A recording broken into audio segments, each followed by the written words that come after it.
Je sais frère, t'as envoyé 1000 CV, t'as reçu peut-être qu'une dizaine de réponses et des réponses automatisées. Vous savez qu'on te disait, malgré votre candidature qui est excitante, qui est exceptionnelle et qui ne remet pas en doute vos compétences, nous ne pouvons pas donner suite à votre candidature, mais quand même nous gardons vos coordonnées et votre CV pour en faire un barbecue. Et t'es là seul à te gratter la tête, à te dire, tu sais quoi, il n'y a plus aucun espoir. Ou possiblement gros, t'es un gars qui est dans un boulot et tu vois que d'année après année, la situation dans ce travail-là, elle se détériore.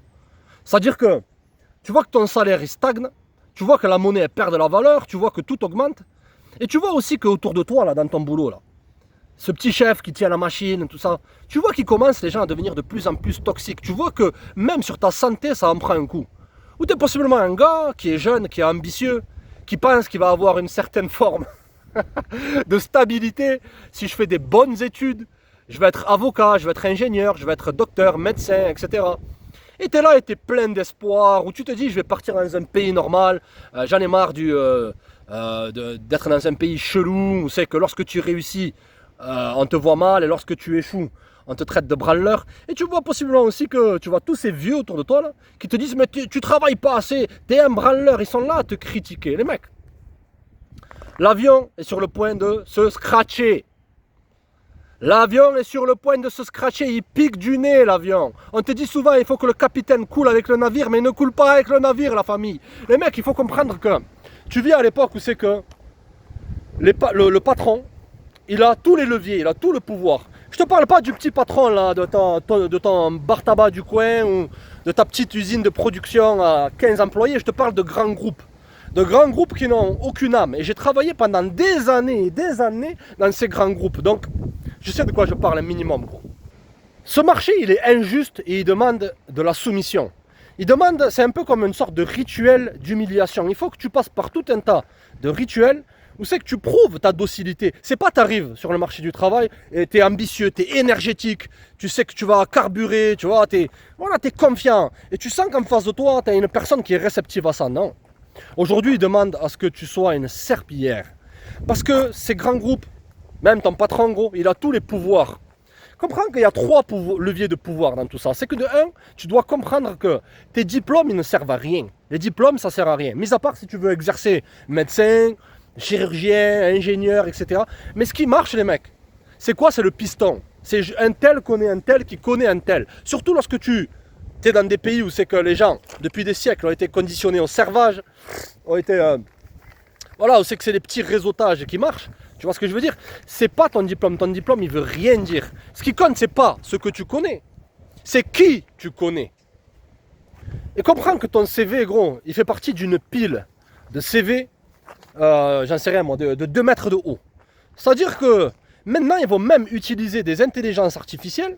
Tu vois, c'est pas à l'époque, tu avais le manager qui était là et qui regardait les CV. Ah, un tel, il est compétent. Non, maintenant, ils foutent tout dans des intelligences artificielles qui sont là pour regarder si tu as fait ton CV avec une intelligence artificielle. Tu vois le niveau, gros. Tu vois la bêtise qui se passe à notre époque. Tu vois, c'est pas ils vont regarder ton CV pour voir si tu es compétent, si tu es ambitieux, voir tes hobbies. Ah, le week-end, je fais du foot avec mes potes. Non. Ils veulent simplement avoir tout un tas d'options. Tu as même des entreprises, la famille. Ok, parce qu'il y a une époque, j'avais monté un business de recrutement, tu sais, et je sais comment ça fonctionne tout ça. Tu as même des entreprises qui vont faire des fausses annonces de je recherche un tel, pour voir si elles ont encore du prestige, tu vois, pour voir si elles ont encore des options, pour mettre la pression sur les autres salariés. Tu vois ce que je veux dire? Donc comprends que tu n'as aucun levier, de contrôle. Tu vois? En gros, même dans ces grosses entreprises, il faut que tu sacrifies d'une certaine façon ta créativité. Tu vois, les grands groupes, c'est un peu comme des empires en décomposition. Tu vois, à notre époque, par exemple, l'empire qui est en décomposition, c'est l'empire américain. Tu vois, lorsqu'un empire est en décomposition, il agit de manière plus irrationnelle. Tu vois, les gens, ils ont peur de perdre leur place. Ils agissent plus comme au début, par exemple. Au début d'un empire, tu vois, c'est comme une entreprise. Tu vois, au début d'un empire, les gens, ils sont vaillants, c'est des barbares, ils conquièrent. Ils sont là, ils prennent des risques. Mais lorsque tu commences à t'établir, que tu commences à avoir du confort, ok, c'est en gros comme s'il y avait l'empereur qui ne souhaitait pas être... comment te dire, il souhaite pas voir la vérité, tu vois. Il est là, si tu lui dis la vérité, tu te fais exécuter. Tu vois ce que je veux dire? C'est un peu comme si tu étais le général de Gengis Khan. Tu as une obligation de résultat, sinon tu passes à la guillotine ou j'en sais rien. Ben c'est pareil, pour ces grands groupes, gros. Ils veulent sacrifier la créativité parce que chacun a peur de perdre sa place. Chacun a peur de dire la vérité. Donc ils ont peur lorsqu'ils voient un mec comme toi, gros, qui est un tigre. Tu vois, lorsque tu es un tigre, que tu arrives dans ces endroits, que tu es là, tu te poses et voilà, tu passes un entretien, eux c'est des rats.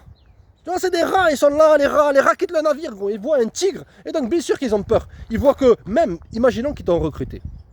Ok. Et que tu es là, tu commences à dire, c'est quoi, ça va pas, ça va pas. Non, c'est le cercle de la médiocrité. Parce que le manager qui est au-dessus de toi, gros, le manager qui est au-dessus de toi, il ne veut pas prendre la responsabilité de changer les choses parce qu'il a encore un manager au-dessus et il doit rendre des comptes, etc. Il ne veut pas être mal vu. Les gens cherchent la sécurité dans ces endroits-là. Donc ils vont chercher des gens qui sont médiocres. Comme je t'ai dit, c'est pas ce qui compte, c'est pas ton CV. C'est qui tu connais. Ensuite, c'est pas tes compétences, c'est pas t'arrives énergétique, je suis là, je vais changer le monde. C'est l'ambiance rock'n'roll dans l'entreprise. Ouais. L'ambiance, on essaie de te douiller, ouais. Le vent, gros, t'es malade quoi, qu'est-ce que tu racontes? Tu vois? Non. Ils veulent un cercle de médiocrité.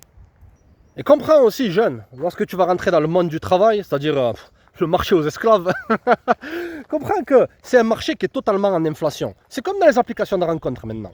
Tu peux avoir une nana, c'est un zéro pointé sur 20, tu vois, physiquement, et elle va avoir des tonnes d'options. Maintenant, il y a des mecs qui sont prêts à vendre leur âme, parce que d'une certaine façon, c'est un rituel d'humiliation. Ils sont prêts à vendre leur âme pour avoir un boulot au McDo. Les gens, ils ont peur. Les gens, ils ont peur de ne pas faire partie de ce monde qui bouge, de ce monde où c'est qu'il faut consommer pour être heureux, en avoir toujours plus, prendre le petit crédit, etc. Et ils le savent, gros. Et donc, c'est un marché qui est totalement en inflation. Tu vois, c'est une meuf sur Tinder. Mais une meuf sur Tinder, maintenant, en un jour, elle reçoit 500 messages, même si elle est basique. Même une nana, tu sais quoi, je dis, c'est quoi cette meuf? Franchement, je la regarde même pas, gros. La vérité, moi j'ai un minimum de standard dans la vie. Mais non, elle va avoir toute une foule de désespérés. Mais c'est pareil pour le travail moderne, les gars. Ok, il y a des gens, ils vont se battre, tu vois, simplement pour avoir un boulot au McDo. Tu comprends? Tu vois, les gens sont complètement désespérés. Et ils sont prêts à tout. Ils sont prêts à te vendre. Ils sont prêts à te balancer même au boulot, tu vois. Ils te voient comme un concurrent. Parce que pourquoi, gros? Parce qu'il n'y a pas de sens dans ces travails modernes. Le seul sens, c'est de recevoir des bouts de papier à la fin du mois. Tu vois ce que je veux dire? Et pouvoir travailler, avoir une sécurité, entre guillemets, et travailler 25 ans pour une banque. Et pour un patron, à prendre un crédit, gros. C'est ça, les mecs. Les gens, ils ont été conditionnés à ça. Donc, gros, bien sûr que ça va être un rituel d'humiliation. Bien sûr qu'ils vont te demander de leur lécher ce qu'il y a entre les orteils. Le patron, il va te demander ça, gros. Et je te garantis, ouais. Ah, tu peux venir et me dire, ah, mais je suis fier, j'ai la fierté. Ouais, possiblement toi, gros.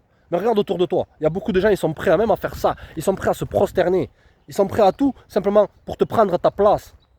C'est un cercle qui n'est pas vicieux, qui n'est pas vertueux. C'est un cercle qui est vicieux. Les boulots modernes, les mecs, et je vous dis pas d'être des branleurs. Un boulot, c'est une nécessité. Mais c'est pas ça qui doit définir absolument votre vie. Tu vois ce que je veux dire? D'accord? On vit à l'époque de la production et de la consommation. Première fois depuis toute l'histoire de l'humanité, depuis des milliards d'années. Ok? Il n'y a que maintenant que les gens se définissent. Ah ouais, je suis ci, je suis ça. Tu t'en fous, gros, t'es toi-même. T'as aucun compte à rendre à personne. Tu les emmerdes. Vis ta life, gros. Et personne ne fait rien dans la vie. Tout le monde fait quelque chose. Après, pour en revenir sur les grands groupes, tu vois, tu remarques souvent qu'ils vont te faire des annonces de travail, qu'ils vont te faire des propositions, et que c'est ambiance rock'n'roll, tu sais. Ils vont te marketer le fait que tu ailles travailler pour eux dans un boulot qui n'a pas de sens. Habituellement, tu restes derrière un PC, j'en sais rien moi, à prendre des commandes ou à recevoir des appels, ou tu fais un truc qui n'a pas vraiment trop de sens. Mais ils vont te marketer ça. Souvent, les mecs, comme on voit, c'est souvent ambiance rock'n'roll, ambiance bien-être. Ah, tu vois, ici c'est une famille. Pour moi, les seules personnes qui me disent on est une famille, c'est la mafia. Oui, gros, c'est la mafia qui dit on est une famille. Ton entreprise, c'est pas ta famille. Ces gens-là, ils font pas partie de ta famille. Ces gens-là, même, c'est pas tes amis. Mais ils te marketent ça. Ils te passent à la pommade pour que tu sois quelqu'un de docile. Parce qu'ils ont compris, les mecs, il y a beaucoup de turnover, il y a beaucoup de gens qui abandonnent, qui refusent. Si tu as 1 gramme de dignité dans ton cœur, gros, tu vas refuser de sacrifier ta santé, de sacrifier ta vie, de sacrifier ton énergie émotionnelle, simplement pour des systèmes qui sont qui sont comme des systèmes tyranniques, qui sont ultra hiérarchisés. Où c'est qu'il n'y a aucun sens, où c'est que simplement tu dois obéir, où c'est que tu dois constamment, en gros, tu dois faire quoi, la famille? Tu dois constamment slalomer. Et je suis passé par là, les gars. Pendant des années, j'ai eu la chance de partir dans un pays normal. Tu vois, quand j'étais plus jeune, j'ai vu le rituel d'humiliation, surtout dans les pays bizarres. Tu vois, tu as des pays bizarres, par exemple, qui commencent par un F et qui commencent par un E. Passons le détail, d'accord, gros? Où c'est que c'était, les gens, ils étaient en guerre les uns les autres dans ces boulots. Je dis, je veux pas rester dans un endroit comme ça, donc je suis parti dans un pays normal. Et même là-bas, c'était pas aussi pire. Hein. Franchement, non, ok. Mais je voyais que c'était des systèmes qui étaient ultra hiérarchisés. Où c'est que c'était la médiocrité qui était récompensée. Et donc les gens, ils se disent quoi, gros? Ils se disent, je vais faire le minimum. Je vais faire le minimum. Je vais à mon boulot. Je me cale, tranquille. Voilà, je fais le minimum vital. Ce mec-là qui vient juste d'arriver, qui est ambitieux, qui est jeune, possiblement c'est toi, gros. Tu viens de rentrer dans cette boîte. Tu es plein de bonne volonté. Mais qu'est-ce qui va se passer? Tu vas commencer à attirer la mauvaise attention de ton manager qui ne veut pas que tu augmentes les quotas de production. Tu vas avoir tous tes collègues de travail qui vont commencer à inventer des rumeurs sur toi parce qu'ils sont jaloux de toi.